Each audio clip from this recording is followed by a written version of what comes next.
السلام علیکم، کیا حال چال ہے آپ سب کے؟ امید کرتی ہوں آپ سب خیریت سے ہوں گے۔ آج میں آپ کو ایک ایسی کہانی سنانے جا رہی ہوں جو بالکل حقیقت پر مبنی ہے۔ وقت پلٹتے دیر نہیں لگتی۔ یہ پاکستان بننے سے 5 برس قبل کی بات ہے۔ میری دادی جان کی سہیلی عارفہ گاؤں سے بیاہ کر امرتسر آئی تھی۔ بدقسمتی سے ان کو اپنا دولہا پسند نہ تھا، کیونکہ وہ پہلے ان کی بڑی بہن صادقہ کے سرتاج تھے، جس کا اچانک انتقال ہو گیا اور وہ اپنی 3 برس کی بچی کو خدا کے حوالے کر کے خالق حقیقی سے جا ملی۔ اس کی وفات کے بعد والدین نے سوچا کہ دلاویز کا کیا بنے گا، کیونکہ ابصار تو دوسری شادی ضرور کرے گا۔ ستیلی ماں بچی سے جانے کیا سلوک کرے، یہ سوچ کر انہوں نے اپنی چھوٹی بیٹی عارفہ کی منت سماجت کی تاکہ ان کی معصوم نواسی دلاویز کی صحیح دیکھ بھال ہو سکے۔ عارفہ کے لیے اس رشتے کو قبول کرنا انتہائی ناگوار تھا، مگر والدین کا اصرار بڑھتا گیا اور بالآخر انہوں نے 15 سالہ عارفہ کو مجبور کر دیا کہ وہ 10 برس بڑے اپنے سابقہ بہنوئی کو بطور دولہا قبول کرے۔ مجبوراً اسے والدین کا کہنا ماننا پڑا۔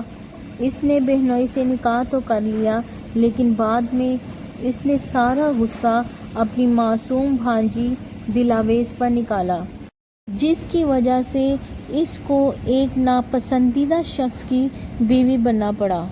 وہ دلاویز پر بہت ظلم کرتی، ننھی سی جان سے بڑے بڑے کام کرواتی، اور جب بچی کام نہ کر پاتی تو اسے خوب مارتی۔ عارفہ کا رویہ بچی کے ساتھ ہمیشہ منفی رہا۔ کوئی دن ایسا نہ گزرتا جب اس عورت نے بچی کو نہ مارا ہو۔ دلاویز ہر وقت سہمی سہمی رہتی، ستیلی ماں کے ڈر سے باپ کو کوئی بات نہ بتاتی۔ پڑوسی اس کی حالت پر کڑتے تھے، مگر ان کی کیا مجال تھی جو ابصار کو کچھ بتاتے۔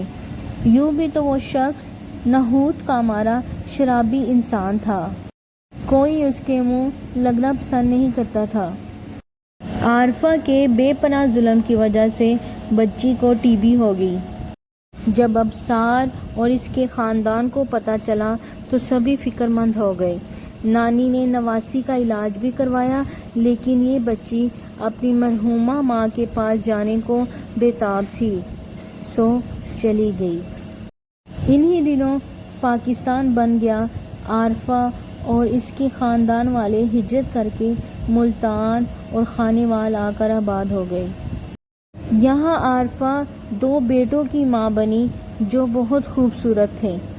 یہ بچے ایک روز کنویں کے پاس کھیلتے ہوئے اس میں ڈوب کر مر گئے۔ 2 دن کی تلاش کے بعد کسی نے ڈول ڈالا تو پتہ چلا ان کی لاشیں کنویں میں تیر رہی ہیں، جبکہ گھر والے ان کو قریبی جگہوں میں ڈھونڈ رہے تھے۔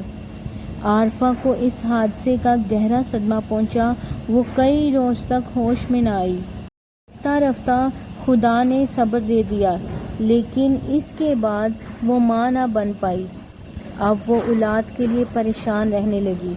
بہت علاج کروایا مگر مراد بر نہ آئی۔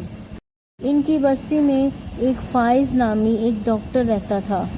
دراصل وہ خاندانی حکیم تھا۔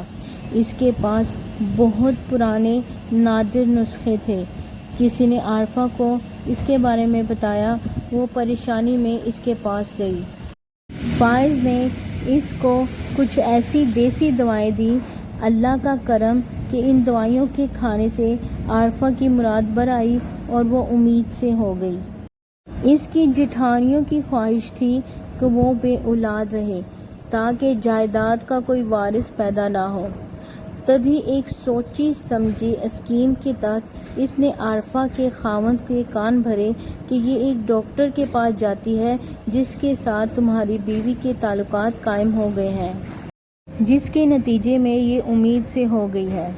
ابصار کانوں کا کچا اور بے لحاظ تھا۔ وہ فائز کے کلینک پہنچا اور اسے گریباں سے پکڑ کر بولا، اور ٹوٹے بتانے والے جعلی ڈاکٹر، تم نے میری بیوی کو کیسی دوا دی ہے کہ وہ خفقان کی مریض ہو گئی ہے؟ فائز گھبرا گیا اور بولا، آخر تم کیا چاہتے ہو؟ تب ابصار کمینگی پر اتر آیا، کہنے لگا، میں اپنی بیوی کو بیچنا چاہتا ہوں۔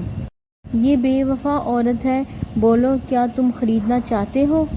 پہلے تو وہ حیرت زدہ رہ گیا، پھر جب اس نے اندازہ کر لیا کہ یہ کمینہ شخص رقم کھری کرنا چاہتا ہے تو وہ راضی ہو گیا اور بولا، ٹھیک ہے، تمہارے مطالبہ کے مطابق میں کل رقم لے کر فلاں مقام پر پہنچ جاؤں گا۔ اس وقت 4000 کی رقم آج کے لاکھوں کے برابر تھی۔ ابصار رقم کا وعدہ لے کر گھر لوٹ آیا۔ حکیم فائز کی شادی کو ابھی 3 ماہ ہی گزرے تھے، لیکن وہ اس امر کو خدا کی آزمائش سمجھ کر قبول کر چکا تھا۔ اس کی دلہن 7 بھائیوں کی اکلوتی بہن تھی جو اپنی بہن سے بہت محبت کرتے تھے۔ اس کو اپنے سالوں کے رد عمل کا ڈر تھا، حالانکہ وہ خود اس کے بھی 5 بھائی تھے جو بہت شریف تھے۔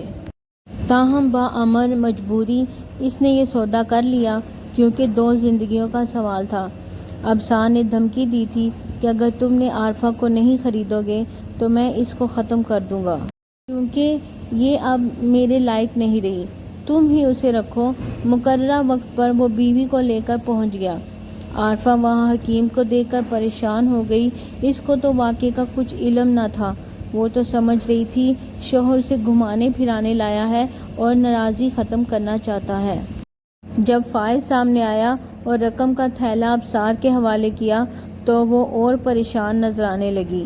ابصار نے روپوں کا تھیلا اپنی شال میں چھپایا اور عارفہ کے سر پر ہاتھ رکھ کر بولا، تم میری بیوی ہونے کے ساتھ ساتھ خالہ کی بیٹی بھی ہو، تو پھر ملیں گے۔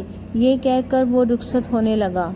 عارفہ گھبرا گئی اور ساتھ چلنے کو ہوئی، لیکن حکیم فائز نے اس کا بازو پکڑ کر روک لیا اور کہا، دیکھا نہیں میں نے روپے دے کر تم کو خریدا ہے؟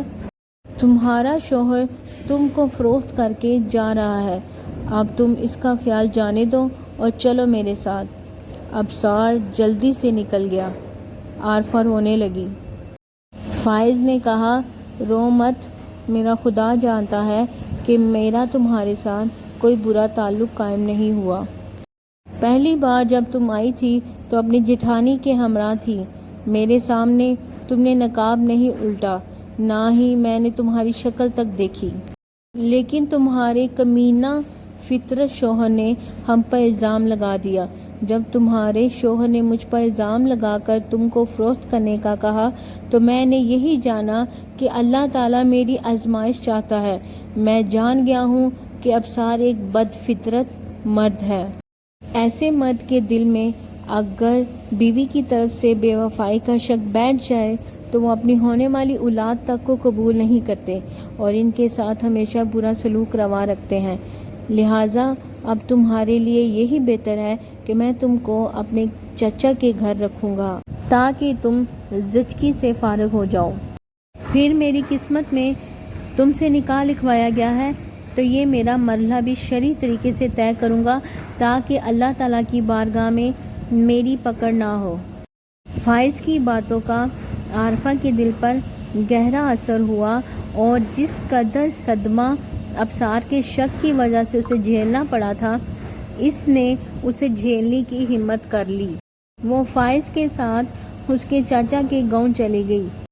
اب حکیم ہر ہفتے عارفہ کی خیر خبر کو جاتا تو فروٹ، کپڑے اور ضرورت کی چیزیں لے جاتا اور چچا چاچی کی خیریت بھی دریافت کر کے اپنے گاؤں لوٹ آتا۔ اس معاملے کا علم اس کی بیوی اور ان کے گھر والوں کو نہیں تھا، مگر بعض باتیں لاکھ چھپاؤ چھپتی نہیں۔ انہی دنوں فائز کے چچا بیمار ہو گئے اور حالت اتنی خراب ہو گئی کہ ان کو شہر کے ہسپتال میں جانا پڑا۔